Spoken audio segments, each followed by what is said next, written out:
everyone. My name is Gena Golden with Inner Coach Counseling, and this is our show, and it's called the HypnoSistah Show.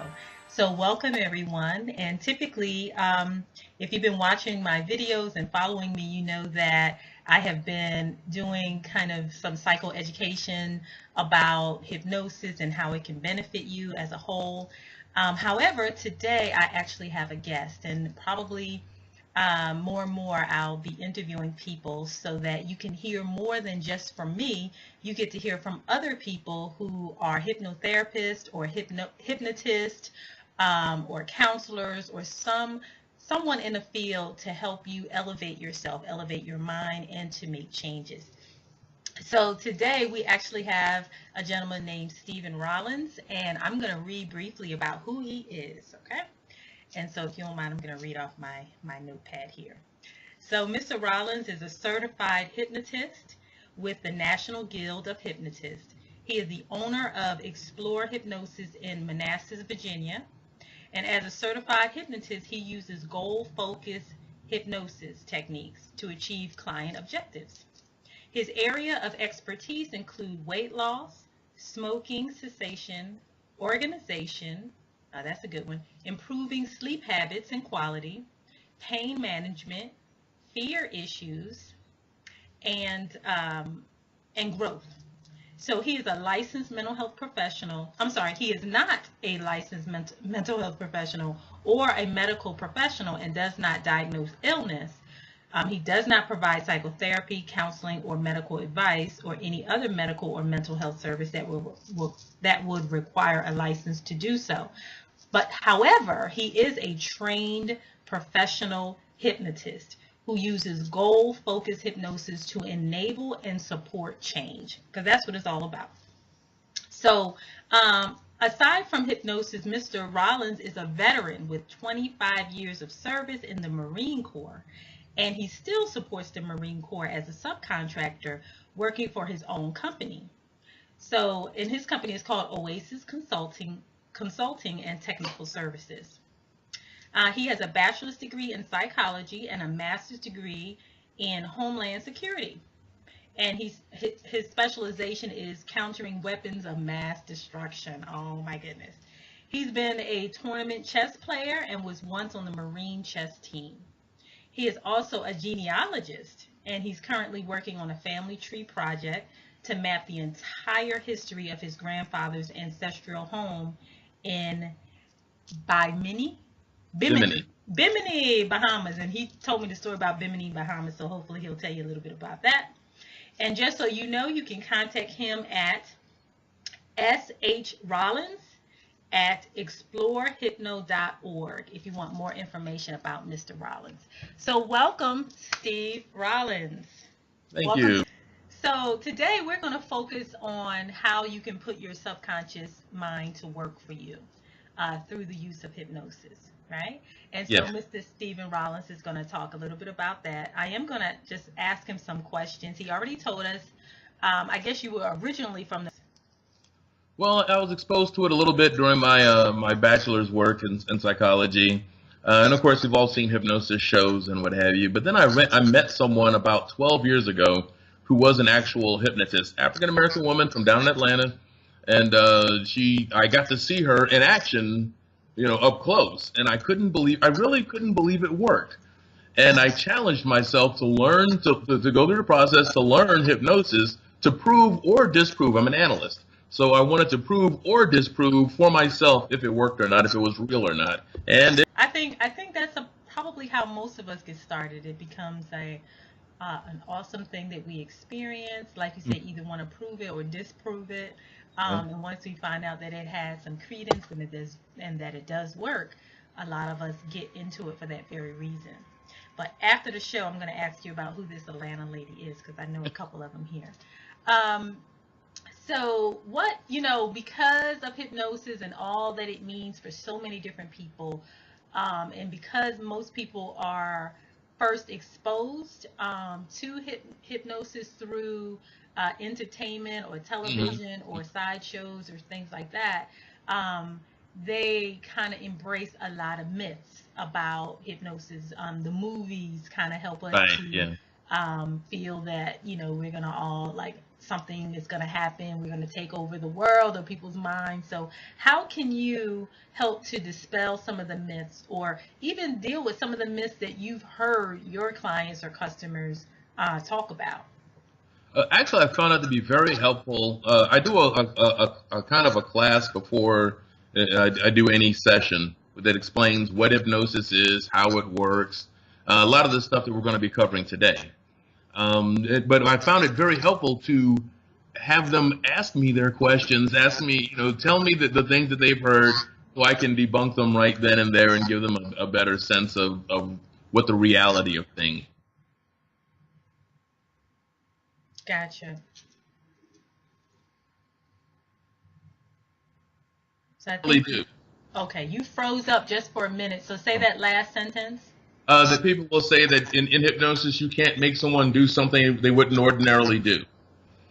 That's mostly true. The reality is there's a difference. We're going to talk about some of this today, but there can be a difference between what your subconscious is willing to do and what your conscious mind is willing to do. And maybe the better example is if you think about somebody after they've had a few drinks and, next thing you know, she's dancing on the floor and the next day she says, oh, wow, I'd never do that. Well, yes, you would. And you did. We saw you dancing on the floor. So it's more about getting past, and we're going to talk about this, but there is a difference. But that said, you're also not a robot. It's not mind control, which is another myth that comes up, that I'm controlling you. I'm making you do things. I don't make you do things. I ask your subconscious to help me to do things.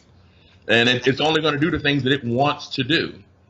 And if I give a suggestion that the subconscious doesn't want to go along with, one of three things will usually happen. One, nothing. They'll just sit there. The next thing that happens is even in trance, in a deep trance state, they will voice or gesture in the negative. They'll say, no, I can't, it's not allowed, or something like that.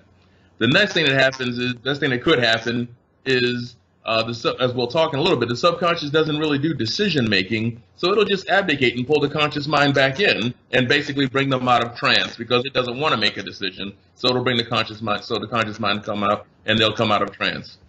And so you're not defenseless, you're not a puppet or anything like that. So it's a matter of having a more realistic view of hypnosis. Gotcha. Yeah, you don't get stuck in hypnosis. Yeah, I hear that one a lot. Some people think, well, what happens if your phone rings and, I'm in hypnosis, or someone knocks at your door, or God forbid something happens to the actual hypnotist or the hypnotherapist. Mm-hmm. What will happen to the client? Will they get stuck there? Your subconscious, first off, it abhors having nothing to do, which is why you dream, because your conscious mind is off and it has nothing else to do at this time, so it makes up things to do. If they're in trance for a while and it doesn't get any information, then the subconscious would just say, okay, this is boring, and bring the conscious mind back and they'll come out of trance. I work with people over webcam. I work with people around the country and internationally doing hypnosis over webcam. And if we lose contact, they will just come out of trance, we reconnect, and then we go back in again. So There's no getting stuck, no. What will happen, though, is sometimes I'll come across somebody who is extremely stressed, and when they get the opportunity to relax, when their body gets into that nice, super deep, trance-relaxed state, it really wants to rest. So when that happens, I just give them a couple more minutes, and then usually they come right back out. But it's just nice for the peace and the relaxation. It just appreciates that. So we just give a couple more minutes and then bring them back out. But there's no getting stuck. What do you say to someone who says, well, my mind is too strong, I have too much control, I can't be hypnotized, I'm just too strong, I have too strong of a will to allow you to hypnotize me? That's a great question. I come across that a lot, and it's funny. I'll start by saying it's very funny because those people usually go into trance very well, because once they make up their minds to do something, they're 100% in that direction. So I'll say, well, you willing to give it a chance? And they say, yeah, sure, I'll give it a chance. Out they go. Yeah. But the other thing I tell them is, this is not a battle of wills. I'm not here to dominate you. I'm not here to control you. You came to me. You know, That's so right. so get rid of that concept that this is a battle of wills and I'm going to control you or tell you to do things. That's not how. Once they get rid of that thought, then they're more open to the realization that they're still empowered and they're making active decisions, and that helps a Right. great deal. But this is not, the one group of people, the vast majority of the population can be hypnotized, 95% easily. The one group of people that cannot be hypnotized are people that do not want to be hypnotized. Absolutely. If you want to be hypnotized, you can be hypnotized, because there has to be some kind of agreement between the two, right? Right. Like you said, we're not controlling your mind. It's Mhm. it's an agreement that we have that you want this, and we can help you get that. We can help you get there. What about another myth of, then I hear this one a lot. Well, I'm a Christian and hypnosis goes against my belief, or maybe the feeling that hypnosis is evil or is not of God, or is not in alignment with someone's religion. I don't know if you've ever had that question come up with you, but how would you address that, or how have you addressed that? That's another good one, and it's probably the biggest challenge to getting hypnosis into the African American community, where it can do a lot of good because it's a much less expensive option to a lot of the other things that people do. So it's really a great tool, but we're blocked. Supernatural. This is psychology. This is psychology. This is not mysticism. This is not magic. There's no spiritual, well, not spiritual. There's no religious element to it. This is psychology. This is the purest psychology. This is getting past the brain and getting into the subconscious, which has been there your whole life. So again, when I explain some of the things we'll talk about, when I explain some of the ways that they've already done hypnosis their entire life, just without calling it that, Yeah. once they understand that this is not an impediment to their religious beliefs or anything like that, I'm not getting between them and God or anything like that. Once they understand the logic of it and the science of it, they're usually much more comfortable. And I find, and I agree with you 100%, I also find that it actually strengthens people's spirituality. It doesn't matter what your spirituality is. A trained hypnotist or hypnotherapist knows that even though this is psychology, even though this is all about the levels of the conscious mind, or the three levels of the mind: conscious, subconscious, and some people say superconscious mind, that it still helps you to get in touch with your spirituality. So I know for me in my practice, if someone says they're Buddhist, or if they're Christian, or if they're Rastafarian, or if they're Baha'i, or if they're of the Science of Mind group, whatever, Christianity, Judaism, I ask them about that, and then I help them to incorporate that in as well. So Definitely. it's never about the hypnotist and our belief system. It's all about yours, and it's just all about strengthening your mind and how you can use your conscious mind, subconscious mind, to connect deeper on all levels of life: business, spirituality, health, wealth, whatever. Right? Yeah, but it doesn't help that the exposure that most people get are and nothing against our stage brothers, but that's what they see is the stage hypnotist show. It's entertainment, Mm-hmm. and but it doesn't. They don't get to see the what you and I do. They don't get to see the clinical hypnosis. They don't see the therapeutic hypnosis. And even then, when they do see it in a movie, it's some evil hypnotist who can walk up behind people and snap his fingers and make them do whatever he wants, which was not the truth either. It's not the actual reflection of reality. So that's one thing. The other issue is when I go to the bookstore to look for books on hypnosis, it's in the occult section Yeah. Mm-hmm. instead of in the psychology section. Right. It's in with mysticism. So people who are read, when they do look for this stuff, that's what it falls under, and that's just not the case. And it's something the NGH has been working on, but the National Guild of Hypnotists, the advocates and what have you, there's something they've been working on, but we got a little ways to go still. Right. And we know that, a lot of the pioneers of psychology, like Sigmund Freud and others, used hypnosis quite a bit in the early days, and there are a lot of psychologists and even medical doctors that use hypnosis now, even dentists, to help calm and soothe their patients. So it's a very viable option for care. So, and a lot of sports figures use it. Mike Tyson, Tiger Woods, tons of sports figures use it. Olympians, and people will use it without calling it hypnosis because they don't want to deal with the issues of hypnosis. Yeah. I know several midwives that use hypnosis. I know several therapists who use hypnosis. They just call it guided meditation or some other thing. Yes. But it's basic hypnosis techniques. That's right. That's right. Okay, so those were a few of the myths. There's tons, we know. But those were some of the ones that kind of come up more frequently. And maybe we'll do a show just on myths and busting some of those myths. So now my question to you is, what is hypnosis? What is hypnosis, and how does the subconscious mind work within hypnosis, and why is the subconscious mind even important when we're talking about hypnosis? Okay, so good, thank you. So my definition, if you had a room full of hypnotists and asked them that question, what is hypnosis, you'd get dozens of different answers. So here's my answer, Steven's answer. Hypnosis is the process of bypassing the conscious mind to get in touch with the subconscious to affect a change. And that'll make more sense, hopefully, the more I talk on it. So there's no physical location for the conscious and subconscious.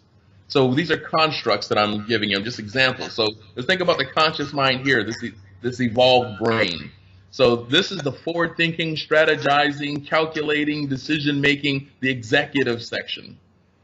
What you're born with is you're born with that subconscious. You're born with this innate ability to have imagination, to learn, to process, to store long-term information. That's what we start with. And then we grow this conscious mind on top of it, this ethical decision-making morality that can say, the subconscious may say something is good or bad. The conscious mind may say, well, I know it's bad, but in the right set of circumstances, I can understand why the guy who broke into the store to steal antibiotics for his sick wife, and because it was late, I can see why he did that. So the conscious mind, all this reasoning and thinking. Subconscious mind, though, handles the routine. It handles the basic day-to-day, and I think of it as the middle management. When they change, we all use Microsoft Office, and whenever they come up with a new version of it, I get frustrated because somebody moved some feature from one bar to another bar, and I can't find it. And who's the guy that did that? Who's the guy that made that change? We don't know. All I know is now I have a new reality to work with. So the reason why that's important is so with hypnosis, we can get past that executive section, get down into the routine, the middle management, effect the change, and then when the conscious mind re-engages, that new change, like that missing toolbar, that change on the toolbar, that new change is now the new reality. Now I'd love for it to say that was for it to be instant every time. Sometimes it takes a few tries of that to make it happen. But that's the idea, is sped up learning. We can get past the conscious mind, get in touch with the subconscious where the real changes happen, and then re-engage the conscious mind on top of it. So we do this we do hypnosis all the time. I mentioned this earlier. Mm-hmm. An example being like if you're driving down the road and you miss your turn by an exit or two or a few miles. If you're on a really long drive, next thing you know, you've gone 100 miles without really realizing it. Right.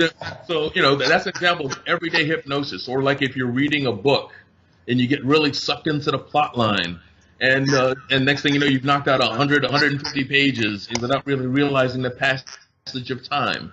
That's hypnosis. It's not some floaty dream world. It's hyper focus.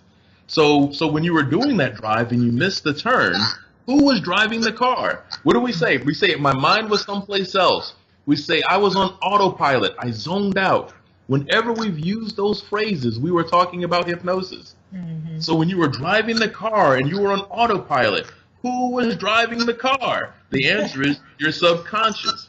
Mm. The subconscious learns to do routine tasks that become so basic that the conscious mind doesn't want to have to think about them. We push it into the subconscious by making it habit. The subconscious gets it. It learns. It learns over time. It's okay, gas pedal, brake pedal, red light, green light, stop sign. I got it. But what happens when something unusual happens? When a kid comes up with a ball or somebody stops short, you suddenly gotta take everything in all at once because the conscious mind was someplace else, right? Now the conscious mind now has to evaluate the situation anew. Car, tree, ball, car, light, and boom, and then it makes a decision real fast. But who was driving that car up until then? Why do you now suddenly have to evaluate the situation that has existed? Because the subconscious was driving the car. It knows how to do routine tasks. So we can get in touch with the subconscious, and now we get in touch with the subconscious, and now I can have a discussion. Usually I do it through some sort of example. I gotta kind of paint a picture for it. You gotta imagine the subconscious almost being like a small child, where you say, okay, this is what you're doing. Now this is what I want you to do. Now watch me do it. Now let's do it together. Now you do it. Good. Keep doing that and see how much easier that is. Great. And then we bring the conscious mind back in. The subconscious is now running on a new routine. Kind of like giving a timeout to a bad habit. And that's basically the process of working with the subconscious. Sometimes, and really not extreme, but in some occasions when I'm doing hypnosis, I can actually have a discussion with the subconscious. I can actually have which is wonderful when I can do this, because then I have an ally on the inside. And if I can get the subconscious to speak to me and work with me, have a conversation, I can say, okay, you understand that Gena wants to do this? And it'll say yes. I'll say, good. This is what I'm here to help. Are you willing to let me help? Yes. Okay, here's what we want to do. Can you do this? Yes. So I can have an actual discussion if I can get a trance to that level, I can actually work with them. But usually it's a matter of telling a story and letting the subconscious, because the subconscious knows through images. It knows, which is, your subconscious speaks to you through a feeling. It gives you a dream. Something is trying to work stuff out through pictures, and it's not always, go to the store, get some eggs. You end up having a dream. I don't know. There was a clown on a tricycle. He had a balloon and there was a helicopter. I don't know. Yeah. And the answer is we need more eggs. It's not very direct. Yeah. It's amazing how the subconscious works, isn't it? Yeah. So if I can tell it a story, if I can paint a good picture, a movie for it, then it can say, oh, I get what you're trying to tell me. And then we can, re-engage the conscious mind afterwards. And now they kind of come out of trance and And a lot of times the subconscious has more answers than the conscious mind does. People won't know why they do things, but the subconscious knows why things happen.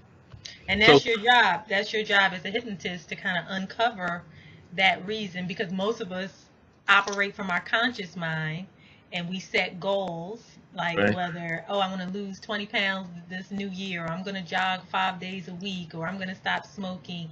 And they really want that. And they really believe that they can do it, but then they don't do it.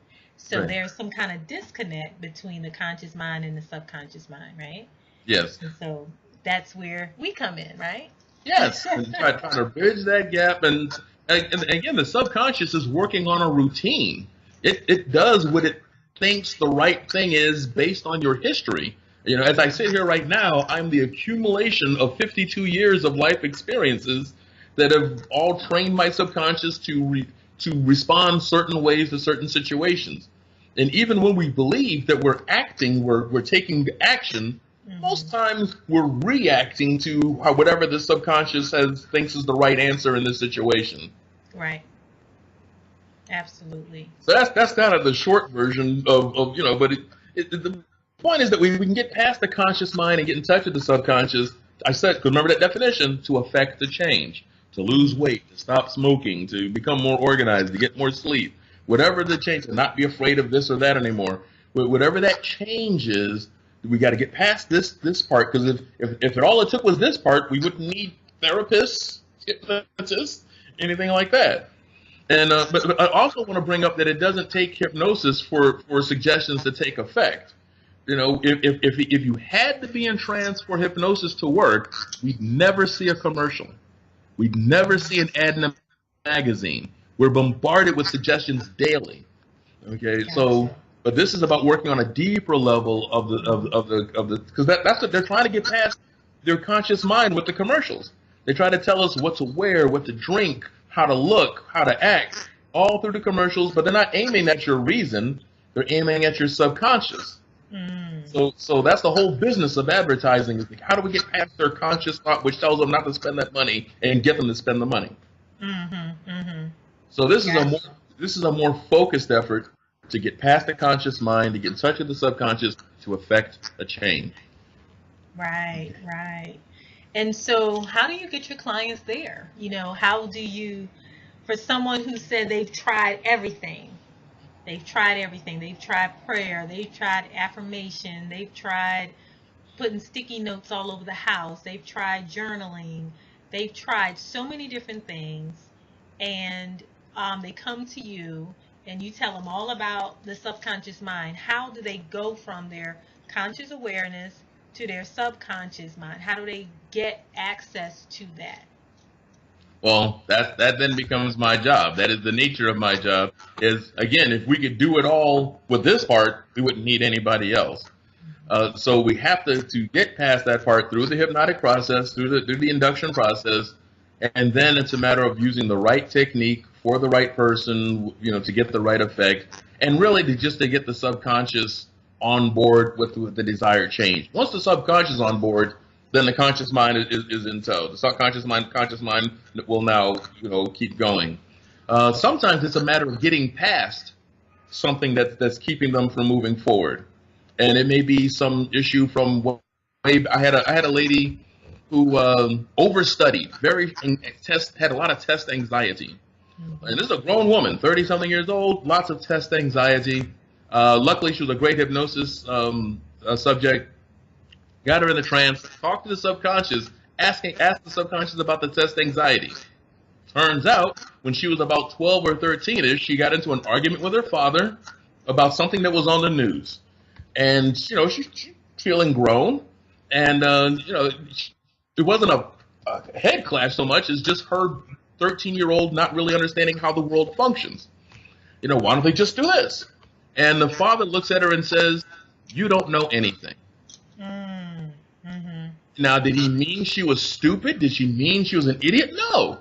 He meant she didn't have a real understanding of how the world functions. But they were arguing, and the father, her ideal ideal image of the right person on earth, looks at her and says, "You don't know anything." Mm-hmm.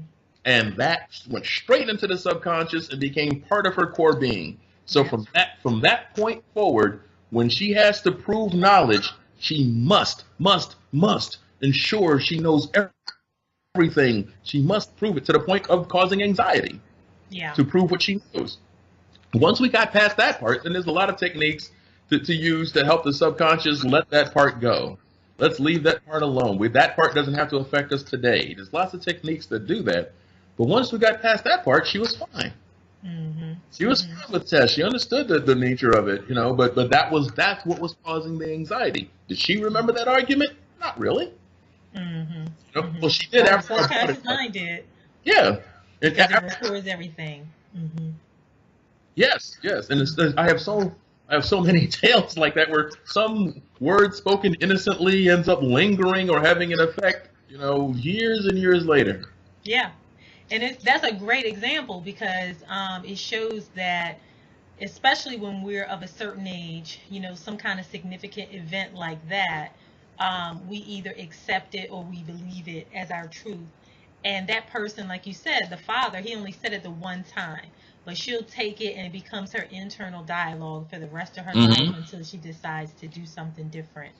And that internal dialogue is like your inner chatterbox, that negative limiting thinking that your subconscious mind just keeps playing it over and over and over, and it lives with you until you realize that it is impacting your entire life, or in her case, just her ability to not have taking anxiety, which is one of my specialties. I love test taking anxiety because because I had it myself. And you mentioned she's a grown woman of 30 something. Yeah, I mean, I have a lot of clients that are grown women and men, 20, 30, 40 years old, with test taking anxiety. I had it, and I use hypnosis to overcome my own. And again, perfect example, it started with a family member that made me feel a certain way about my abilities, and I took that wasn't their intention, but because they were an authority figure in my life, because we're impacted by our authority figures,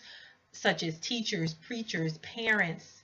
We're also impacted by our peers, what peers say. So maybe when you were 8 years old, if your peer called you stupid or an idiot, you could still take that on, and your subconscious mind just starts to play it for you. So yeah, that was a wonderful experience of how you used hypnosis to impact and help your client to overcome something that she was struggling with. So I really like that. Do you have any other examples you would like to share about how you use hypnosis to help someone? Sure, real quick. Okay, so phobias is another issue. Fears, fears. Um, so quick story. I'll try to make it fast at least. This client comes to me. She has a fear of rats. So I go through the process to help her with this fear. It's not just rats. Anything with teeth and a tail. Pointy teeth, Okay. nose, tail. So Yeah. rats, possums. And she's given me permission to tell this story over and over again. Awesome. So she, I mean, this, and the difference between a fear and a phobia, the phobia will give you an uncontrolled reaction. Usually the phobia, they can't control their responses. They cry, they run, they scream. They're not able to actually control that response. So this is, even if she saw it in a magazine, if she saw a picture on television, it was traumatic for her. So going through the process of working with the rats, she ends up crying, shaking, coming out of trance. We're going to talk about those processes. Her subconscious brought her out of trance. So now I have to ask her, okay, there's more to this story. Tell me the rest of the story. And it turns out that what had happened when she was younger is she got into an argument with her mother. Mother kicks her out in the middle of the night, New Jersey. She's like 2 o'clock in the morning. She's, again, 12, 13 years old. Hikes over to her friend's house a few blocks away. They say, it's the middle of the night. We'll deal with this in the morning. Go sleep on the couch in the basement. Lights go out. Little girl is on the couch, and what she ends up hearing after the lights go out is she hears that, and then during the night she gets, for the viewers, is if you've ever had a dream that was so real that you just knew that you were there, it was a complete reality for you. This is the kind of stuff I'm talking about with hypnosis. That she was sitting across from her mother. Now she's just sitting in the room with me, but she's able to have both sides of this conversation. What did she need to hear? Okay, now she's heard that. What did she say back? Now you've heard that. What do you? And through that process, she was able to forgive her mother. Her mother for seconds. I showed her some pictures of some rats, and then we talked about it, and then she still responded because she's got a reflex. And then by the end of the session, she was able to touch pictures on the phone of rats. She was able to look at a rat and laugh at it. She was able to calmly, without reaction. She was able to look at pictures of rats without reaction. And a couple of days later, she sends me a picture of her with a toy rat on her shoulder. Oh my. Okay. Yeah. And then a week later, she sends me a picture of her in the exterminate. She's in California, so I'm doing this via webcam. And the lights are dim in the house, and she's cruising. Cruising is when you move from furniture to furniture to help you to stabilize. You see children do it when they're first learning to walk. They go from one piece of furniture to the next piece. That's what she's doing, getting around her own apartment, because her joints hurt, everything hurts. She'd been sleeping on a bed without a blanket for months because the blanket gets too itchy and heavy, this kind of thing. Anywho. Again, use a pain management technique, a matter of getting the subconscious to understand the change that we're trying to get, and it took. And when I saw her for the next session, the lights are on, the windows are open. She'd done her hair. She had been able to do things. It's little quality of life things that I'm interested in. To restore quality of life. She had been able to do something that people take for granted. She walked to the Starbucks and got a cup of coffee. She hadn't done that in months. She That's walked amazing. to the Starbucks and got a cup of coffee. After the next session, she decided her son had been trying to get her to go on a cruise. She said, yes, we'll go on the cruise. And she went on the cruise and had a great time. She's a woman, she hadn't left her house. She couldn't get herself to leave her house. And now she's back in life. You know? That's a major success story. Both of those were tremendous. So yeah, so I appreciate it. We're actually coming to a close, but those were amazing stories. It shows the power of the subconscious mind. It shows the power of hypnosis it's just a tool. It's a tool to tap into the subconscious mind, and we just happen to be trained in how to use that tool effectively to help people. And so we have like 2 more minutes. I want you to say briefly, how has just being and providing this wonderful service to people, how has it helped your own personal growth and development? Well, for me personally, I think what I've gotten out of it is just understanding how we interact as people and how those things affect us deeper inside.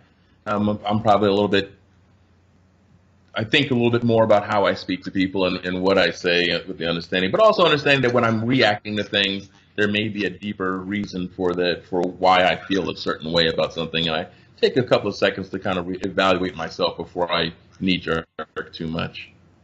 Gotcha. Well, thank you. This segment of the HypnoSistah show is coming to a close. I want to thank Mr. Steven Rollins for being our guest today.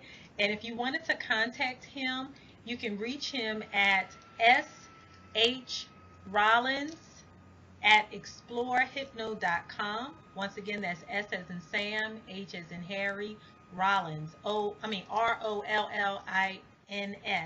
at explorehypno.com. And of course, you know I'm your HypnoSistah. My name is Gena Golden. I'm a licensed clinical social worker as well as a hypnotherapist, certified hypnotherapist. My website is www.innercoachhypnotherapy.com. Take care, peace and blessings. Bye. Thank you. Bye-bye.